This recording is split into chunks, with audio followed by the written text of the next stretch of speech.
Hoje nós vamos conversar um pouquinho sobre reatores de leito móvel, aqueles reatores cuja biomassa cresce de maneira aderida.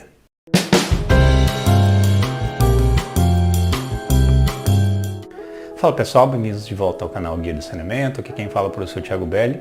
E no vídeo de hoje nós vamos conversar um pouquinho acerca da operação dos reatores de leito móvel, aqueles reatores cuja biomassa cresce aderida ao material suporte, né, como está indicando aqui na imagem. E a gente vai ver que existem duas possibilidades de operação desses reatores. Será que a gente consegue operá-los só com material suporte dentro? Ou dá para misturar um pouquinho de material suporte com lodo, né, com licor misto? É isso que a gente vai ver hoje aqui. E uma outra pergunta que norteia aí esse vídeo, será que a gente consegue dar um upgrade naquela estação de louso ativado já existente? E assim melhorar a performance dele quanto à remoção de matéria orgânica e de nitrificação? Será que a gente consegue fazer, né, uma melhoria do desempenho a partir da introdução desse material suporte? É isso que a gente vai discutir nesse vídeo. Então fica comigo, vou dividir a tela e assim a gente consegue explorar um pouco melhor o conteúdo do vídeo. Certo, pessoal, então vamos conversar um pouquinho sobre esses reatores. Para quem acompanha o canal aqui, sabe que para a gente alcançar o que a gente chama de processo de nitrificação e desnitrificação, num processo de lousos ativados, o que a gente precisa? Precisa alternar, né? Precisa primeiro um ambiente aeróbio para ocorrer a nitrificação e depois um ambiente anóxico para que a desnitrificação ocorra.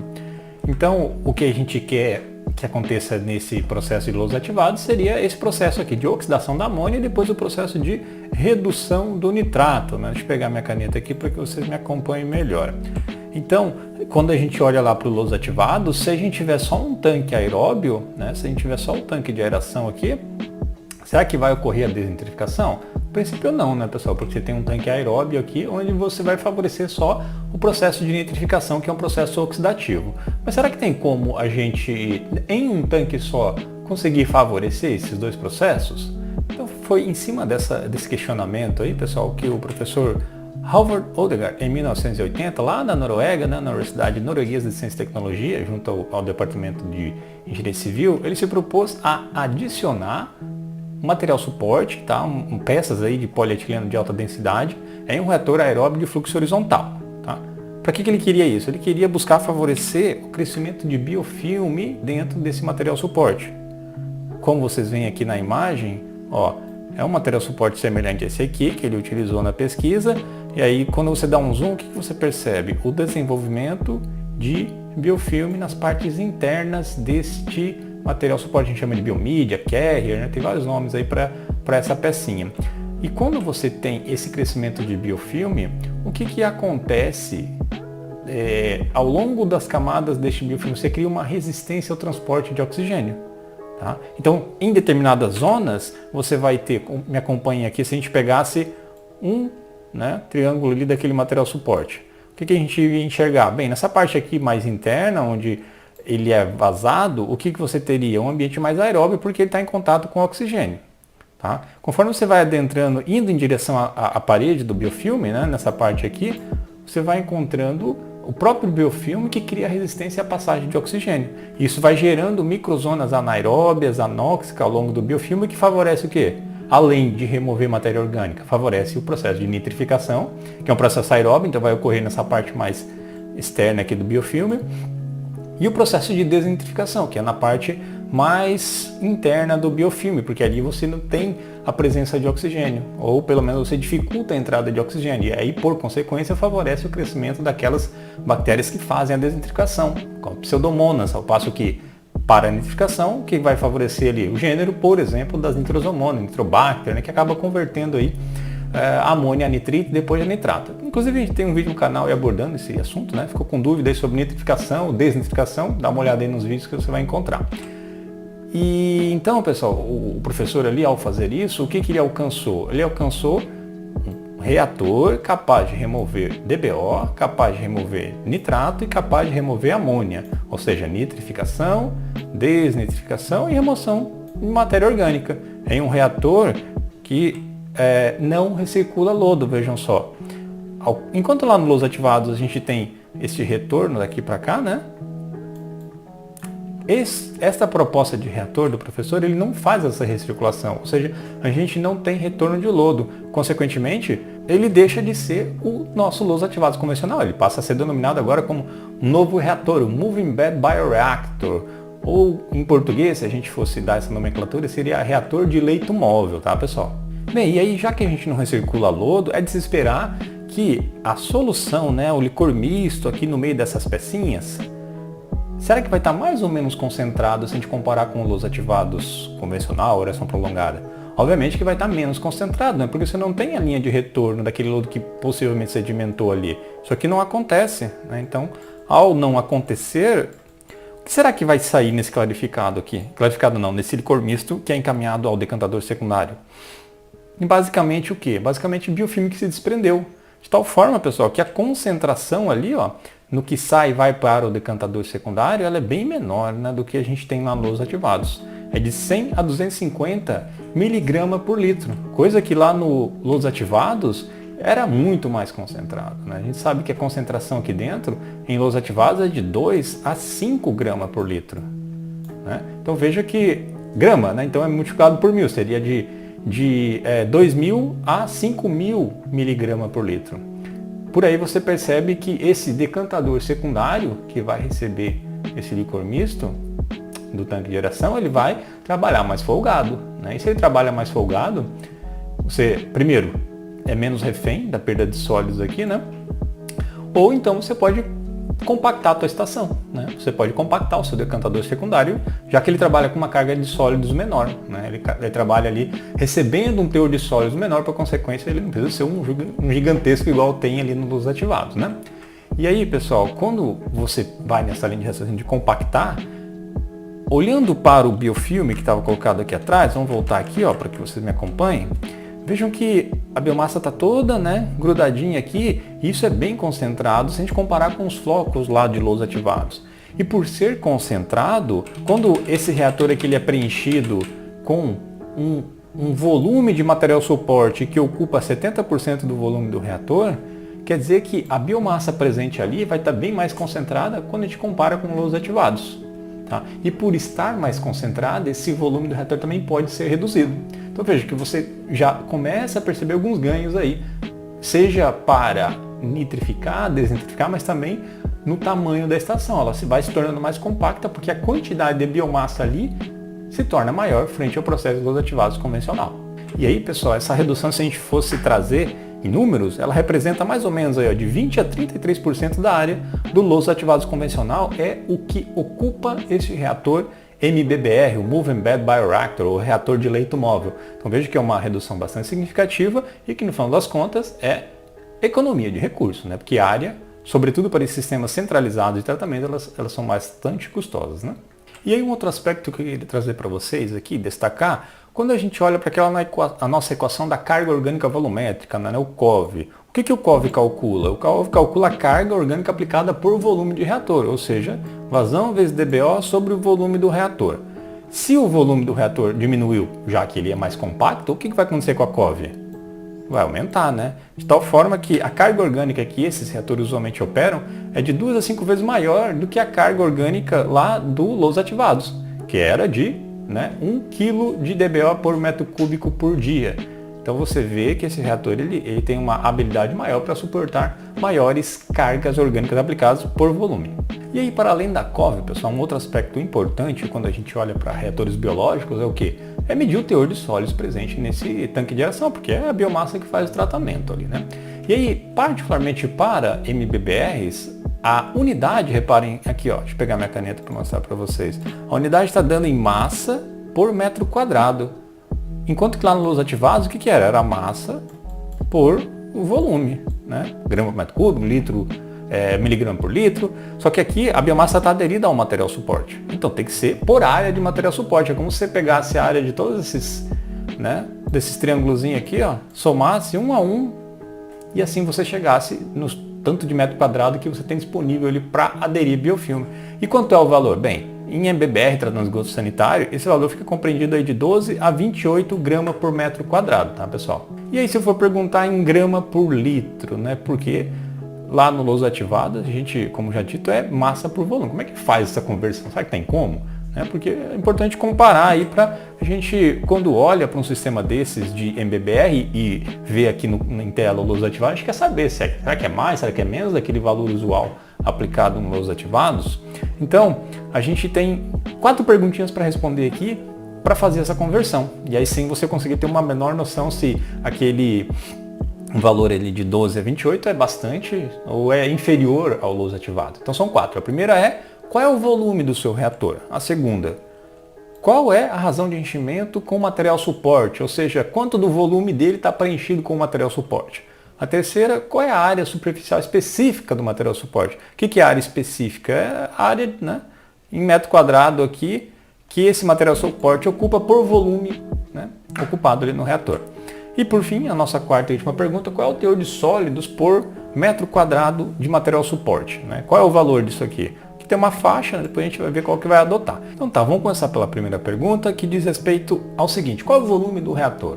Bem, aí vai depender da vazão, vai depender da BO, vai depender de uma série de situações aí que você sabe que a forma do volume é bem grande, né, para calcular ali o volume do reator. Mas vamos hipotetizar, vamos pensar aí que a gente vai trabalhar com um reator, vou pegar minha caneta aqui para vocês, um reator de 35 metros de comprimento, 15 de largura por 4 de profundidade, fazendo assim um volume de 2.100 metros cúbicos, o que seria mais ou menos equivalente, pessoal, a uma população aí de 60 mil habitantes. Um reator que vai tratar aí um volume produzido de esgoto por uma população de 60 mil habitantes. Então tá, respondida a primeira pergunta, vamos para a segunda. Qual a razão de enchimento com material suporte? A gente viu ali que a depender desta quantidade de recheio que você coloca ali, mais compacto vai ser o reator. Claro, você tem que respeitar também um pouquinho ali a questão de hidrodinâmica, mas valores na literatura apontam isso aí até 70%. Né? Então vamos botar aqui 60% de enchimento, ou seja, 60% do volume do reator vai estar com material suporte. Qual é esse volume então? Então vamos lá. Qual era o volume anterior? 2.100 metros cúbicos vezes 60%, quer dizer que a gente tem um volume de material suporte de 1.260 metros cúbicos. Tá? 1.260 metros cúbicos. Guardem esse valor e a gente vai agora para a nossa terceira pergunta. Qual a área superficial específica do material suporte? Isso aí vai depender do fabricante, tá, pessoal? A gente está nessa foto aqui, isso aqui é um produto patenteado, né, um produto do fabricante, que vai, né, calcular ali, vai fornecer isso para você quando você comprar. Tá? Então, nesse caso específico, era de 500 metros quadrados por metro cúbico que ele ocupa dentro do reator. Então, quer dizer que tem cada metro cúbico ali dentro vai fornecer 500 metros quadrados de área superficial para a biomassa se aderir ali. Mas a quantidade de material suporte ele não vai ocupar só 1 metro cúbico. A gente viu no cálculo anterior que ele vai ocupar 1.260 metros cúbicos. Bem, aí então é só fazer uma regrinha de 3, né? Se em 1 metro cúbico ele disponibiliza 500 metros quadrados, em 1.260 metros cúbicos vai disponibilizar X.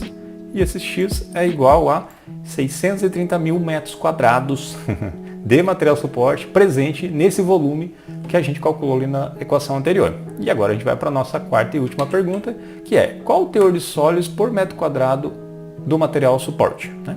E aí a gente vai pegar uma faixa. Né? Vocês viram aqui já antes que esse valor fica compreendido entre 12 e 28. E aí para a gente calcular aqui no cenário hipotético, vamos usar aqui 20 gramas por metro quadrado e assim a gente sabe, então, por uma simples regra de 3, que se em 1 metro quadrado serão aderidos ali, né? Claro que isso aqui tem que ser medido na prática, né? Mas é um valor coerente com a faixa. Então, para 1 metro quadrado vai ter 20 gramas. Quer dizer, então, que para 630 mil metros quadrados, que foi o que a gente calculou aqui na equação 3, vai ser equivalente a X. E esse X é 12.600 quilos, tá, pessoal? 12.600 quilos, eu converti para quilo aqui para ficar um número menor, né? Isso quer dizer que toda essa massa de biomassa vai estar aderida a esta quantidade de material suporte que a gente calculou aqui para estar presente nesse reator aí de um volume para atender 60 mil habitantes. Mas ainda não é a nossa pergunta final, né? A gente quis saber em termos de concentração, né? Ou seja, massa por volume para a gente poder comparar. Por hora a gente encontrou ali a massa aderida no material suporte. Bem, agora é só levar em conta o volume do reator. Qual era o volume do reator antes? 2.100 metros cúbicos, né? E pegar essa massa de biofilme, que foi calculada ali na etapa 4, e dividir pelo volume. Porque que é a concentração? É massa sobre o volume, né? Então, qual é a massa? Aí vamos botar na mesma unidade, né? Aqui vai ser 12.600.000 gramas dividido pelo volume, 2.100.000 litros, né? Que é as unidades que estão aqui em cima. Quanto que dá essa conta? 6 gramas por litro. Perceba que esse valor já é mais condizente com os ativados. Qual que era a faixa que a gente viu antes? De 2 a 5 gramas por litro, né?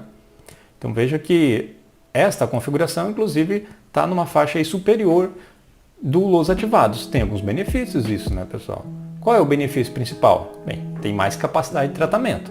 Segundo, essa biomassa está mais aderida, ela fica fixa ali no material suporte. Ou seja, ela, nessa concentração, ela não vai lá para o decantador secundário, ela não chega aqui nessa concentração. É aquele 100 a 250 mg por litro que a gente colocou antes. Quer dizer que, apesar de ter uma alta concentração de biomassa, o decantador secundário não é sobrecarregado. Isso é bastante importante, porque se ele não for sobrecarregado, a chance de perder sólidos aqui é pequena, a chance de sair um efluente turvo também é pequena. Tá? Então esse é um detalhe bastante importante dessa tecnologia. E aí, para ilustrar uma outra vantagem bastante importante desse sistema, eu trago aqui um gráfico que eu printei aqui desse artigo, publicado na Journal of Environmental Chemical Engineering, um artigo desse ano, 2021. O que traz nesse gráfico? Ele traz ali, por meio de cores, né, aonde mais está sendo utilizado pelo menos nos artigos científicos publicados, este variante de reator, né, essa variante tecnológica, o MBBR. Veja que ele está bastante concentrado, claro, em biofilme, porque é um reator baseado em biofilme, mas também nessa parte aqui, ó, quanto à remoção de nitrogênio, ou seja, a nitrificação e desnitrificação. Então, para olhar um pouco mais em relação a esse aspecto, é importante notar que, para garantir a nitrificação nesse sistema, a gente vai ter que trabalhar um pouquinho acima em termos de oxigênio dissolvido no licor misto. Tá? Por que isso, pessoal? Veja que a concentração aqui, ó, é de 4 a 6 mg por litro para que você garanta a nitrificação ocorrendo ali no teu tanque de aeração onde está o material suporte fixado. Enquanto que lá no los ativados, se vocês buscarem na literatura, você vai ver que para garantir a nitrificação, los ativados, acima de 1 mg por litro já é suficiente. Então veja que a gente está trabalhando lá com 4 a 6, aqui de 1. Acima de 1 mg já garante. Por que será que lá a gente precisa ter mais aporte de oxigênio em comparação com los ativados? Bem, pessoal, a resposta passa em olhar para um gráfico que diz respeito à transferência de oxigênio frente à espessura do biofilme. Tá? Então, por que precisa ser mais alto o teor de oxigênio ali no licor misto do MBBR? Porque você precisa que o oxigênio consiga vencer essa resistência criada pelo próprio biofilme. Vamos supor que lá na camada mais, né, a gente está falando em milímetros aqui, né, são espessuras pequenas. A camada mais interna do biofilme, se a concentração externa de oxigênio onde essa pecinha está submersa não for alta, a chance do oxigênio de se difundir para o interior do biofilme é muito pequena, né? Então veja que é sempre uma competição ali, pode ser que a camada mais externa do biofilme seja dominada por bactérias que não fazem nitrificação. São as bactérias heterotróficas, que removem carbono. Então, se o oxigênio for pouco, o que vier ali vai ser consumido predominantemente por bactérias heterotróficas. E aí as bactérias autotróficas, que são mais lentas, crescem de maneira mais devagar ali no processo, acaba que vai ser desfavorecida. Então, até mesmo a penetração da amônia pelo biofilme, né? Então, quando você tem crescimento de biofilme, é importante olhar para esse aspecto de que quanto maior a espessura do biofilme, menor vai ser a transferência de oxigênio. Em outras palavras, quanto maior o biofilme, mais difícil o oxigênio atravessar por ele, por consequência, mais difícil de que toda essa biomassa que está presente consiga conduzir o processo de nitrificação. Se não toda, mas parte dela, então, né, consiga realizar o processo de nitrificação. Também não pode ser muito alto, porque a gente também quer que crie zonas anóxicas, lembra? A gente também quer que ocorra o processo de desnitrificação. Então, se for lá 7, 8 mg por litro, daqui a pouco tudo é aeróbio nesse biofilme. Tudo é aeróbio. E aí, se tudo é aeróbio, não cria a zona anóxica para fazer o processo de desnitrificação. Tá? Mas, resumo aqui da ópera, para garantir a nitrificação, de 4 a 6 mg por litro ali é o necessário nesse sistema de reator. Certo, e agora a gente chega à segunda parte do vídeo, que diz respeito àquela nossa abertura lá, né? Será que a gente consegue fazer um upgrade no lousa ativados? Vamos pensar assim, você tem um sistema de lousa ativado já operando e de repente a população aumenta, ele começa a receber uma vazão maior e aí a eficiência de nitrificação já vai para o saco, a remoção de DBO começa a ser deficiente e aí você percebe, poxa, será que eu vou ter que fazer outro tanque de aeração? Não tem mais espaço. Ou então você pode pensar na utilização de material suporte dentro desse reator, que é o que a gente vai ver agora, né? Então você tem ali uma ideia de fazer um upgrade do seu reator, ou seja, melhorar o desempenho dele sem a necessidade de construir um novo reator. E é isso que a gente vai ver aqui, pessoal. Quando você tem aqui um processo de lousa ativados, né, tanque de aeração, decantador primário, decantador secundário, e aí você vem lá, ó, e adiciona material suporte dentro desse sistema. O que a gente tem agora? A gente tem o que a gente pode chamar de híbrido, né? Seriam lousa ativados e filme fixo integrado, seriam as duas coisas juntas. Ou seja, você tem tanto biomassa em suspensão, né, que é representada por esses desenhozinhos aqui das bactérias, né, quanto biomassa aderida. Você tem um material suporte aqui que vai permitir o crescimento desse biofilme. Então, se a gente tivesse olhar para uma foto aqui, ó, tivesse um zoom aqui dentro desse reator, como é que seria? Tem uma imagem no experimento laboratorial em que vocês veem tanto os flocos quanto o material suporte ali presente, em que o biofilme está grudado aqui dentro, não dá para ver direito, mas eles estão ali. Tá? Então veja que é um sistema híbrido e por consequência você tem algumas vantagens, né? Você tem tanto biomassa fixa quanto biomassa em suspensão. Quais as consequências disso? Você tem aqui um aumento de 1,5 a 2 vezes o teor de sólidos suspensos totais no reator. Sólidos suspensos totais não, sólidos totais, porque aí vai abranger tanto os sólidos aderidos quanto aqueles em suspensão. Então você tem duas modalidades agora de biomassa dentro do teu reator. Além disso, além de aumentar a quantidade, ou melhor dizendo, como consequência desse aumento da quantidade, mais fácil de nitrificar, porque simplesmente tem mais bactérias ali. Seja ela nitrificante, autotrófica, seja ela removedora de carbono heterotrófica. Né? Simplesmente tem mais, e aí você consegue garantir um melhor desempenho. Além disso, como olhando agora especificamente para o biofilme, ele é uma biomassa aderida, ele não se desprende, ou melhor dizendo, ele não se perde do reator junto à biomassa floculenta. Ele está ali grudadinho, né? Conforme vai ocorrendo o cisalhamento, vai saindo sim um pouco desse biofilme, mas grande parte dele fica retido. E aí, ao ficar retido, o que acontece? Você aumenta o que a gente chama de TRS, ou seja, tempo de retenção de sólidos, ou a idade do lodo, ou seja, quanto tempo que essa biomassa fica ali dentro. E para aquelas que fazem a nitrificação, que, como já dito, crescem de maneira mais lenta, é interessante esse aspecto, porque vai ficar mais tempo ali. Se ela cresce mais devagar e ficando mais tempo, garante assim que o processo de nitrificação seja conduzido com maior eficiência. Então veja que tanto a presença de biomassa em suspensão quanto a presença de biomassa aderida se torna favorável para o desempenho do reator, porque você tem o combo aí de duas modalidades de crescimento microbiano que ajudam a melhorar a performance do seu sistema. E aí um outro aspecto importante, pessoal, que vale tanto para o reator MBBR quanto para o reator que congrega a biomassa suspensa e aderida no mesmo, que é o exemplo que a gente está vendo agora, é a necessidade de instalar, pessoal, essa placa, né, de aço inoxidável, uma tela aqui, né, uma peneira, para evitar que o material suporte vá em direção ao decantador secundário. A gente quer que ele fique, né, dentro do tanque de aeração. Então, a necessidade dessa tela aí com um orifício de 50 a 150 milímetros e que também não sofra oxidação, ela é bastante necessária nesse sistema e cabe aí você ficar atento quando for pensar na operação, que se você não botar ali, vai acabar, né, o material suporte sendo carreado lá para o decantador secundário e, como ele é leve, né, ele vai acabar flutuando e aí você vai perder ele lá no lançamento. Então, bota ali uma telinha para reter esse material. Agora vamos supor o cenário seguinte, pessoal. Pensando aí que este reator que congrega as duas situações, né, tanto com biomassa aderida, quanto com biomassa suspensa. Vamos supor esses dois cenários aqui. Vamos supor que você tem um reator nessas condições, cuja concentração de biomassa aderida é 18 mil gramas por metro cúbico. Tá? Então, tirou 1 metro cúbico lá do seu reator, vai vir junto as pecinhas, né? E aí você desprendeu todo esse teor de sólidos e mediu essa massa. Em peso seco vai dar 18 mil gramas. Tá? Então tem esse número em mente. Agora olha para o cenário do lado aqui, e como ele é híbrido, como eu falei, vai ter também floco de lodo, porque nessa configuração de reator a gente tem o retorno de lodo ali, né, do fundo do decantador, vejam, né, retorna aqui, então vai ter a nossa biomassa em suspensão que eu estava comentando antes, né.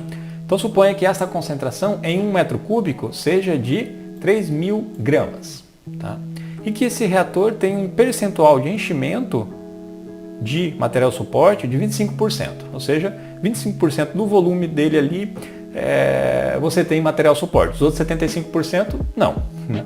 Então a gente vai se perguntar aqui qual será o teor de sólidos resultante pela soma da biomassa em suspensão com a biomassa aderida nesse reator hipotético, né? Então a gente quer somar tanto a biomassa em suspensão quanto a biomassa aderida aqui. E aí o cálculo é bastante simples, pessoal. Então o teor final de sólidos você vai levar em consideração aqui. O primeiro termo diz respeito à biomassa aderida, tá? E esse segundo termo aqui diz respeito à biomassa em suspensão. Quanto era a concentração de biomassa aderida? 18.000 gramas por metro cúbico. Enquanto o volume, 25%, que era o percentual de recheio. Então você multiplica por 25%. Mais o segundo termo. Qual era a concentração do segundo termo? 3.000 gramas por metro cúbico. Vezes o restante do volume do reator, que seria os 75%. Fazendo essa continha, né? Então o primeiro termo que vai ser 4.500 gramas por metro cúbico, mais 2.250 gramas por metro cúbico, perfazendo assim um teor de sólidos de 6.750 gramas por metro cúbico nesta configuração que congrega tanto biomassa em suspensão quanto biomassa aderida. Veja que também está acima ali do limite máximo dos lodos ativados. Então todas aquelas vantagens que eu falei para o MBBR também vai valer aqui para esse sistema híbrido. Tá, pessoal? Então vai ser mais fácil de nitrificar, vai ser mais compacta a estação, vou conseguir remover mais DBO, minha COV, minha carga orgânica volumétrica vai ser maior. Então todas essas vantagens elas também se aplicam aqui para a modalidade híbrida de reator com biomassa aderida e biomassa suspensa. E aí para encerrar, pessoal, eu trago para vocês aqui um videozinho de experimento aqui que a gente trabalhou na Universidade Federal de Santa Catarina, onde vocês conseguem ver aqui, ó, esse material suporte operando, claro, um reator piloto, uma escala de bancada para pesquisa, inclusive congrega aqui, você vê na parte de baixo, membrana, né? Não é o tópico aqui, a gente já falou de reator de membrana, mas na parte superior o que a gente tem? O material suporte sendo aerado, sendo agitado. Claro que aqui vocês têm com água, é para a gente poder enxergar o material suporte ali. Se fosse com lodo a gente não ia conseguir ver nada, né? Aí, depois de um tempo de operação, você consegue ver esse biofilme já formado. Veja aqui ó, a espessura dele, né? Praticamente fechou o vácuo aqui, né? O vácuo não, o vazio que tinha aqui no meio. Então, um biofilme bastante espesso. Estava tratando de esgoto sanitário, inclusive, esse reator. E aí, pessoal, o que fica aí de aprendizado para a gente? Bem, a variante MBBR, a variante de reator híbrido, ela é uma alternativa, sobretudo se você pensar que já existe uma tecnologia implantada, que é o lousa ativada, e você quer fazer um upgrade na estação, dá para se considerar a utilização desse material suporte para conseguir ter mais biomassa presente e assim conseguir produzir um efluente de melhor qualidade, seja pela remoção de nutrientes, seja pela menor turbidez que vai gerar nesse efluente final, porque a chance de sobrecarregar o decantador é menor, sobretudo no MBBR, né? Aí quando você vai para o híbrido, aí já meio que equipara, porque você também tem altas concentrações de lodo ali no licor misto, mas é uma alternativa que fica aí a critério para que vocês acompanhem, estudem, né? Isso aqui foi uma pincelada bastante básica em relação a esses sistemas. E se ficou claro alguma dúvida em relação ao que a gente conversou, deixa aí nos comentários, vou ter o maior prazer em responder a vocês. Aqui quem fala é o professor Thiago Beres, foi mais um vídeo do canal Guia de Saneamento e até o nosso próximo vídeo.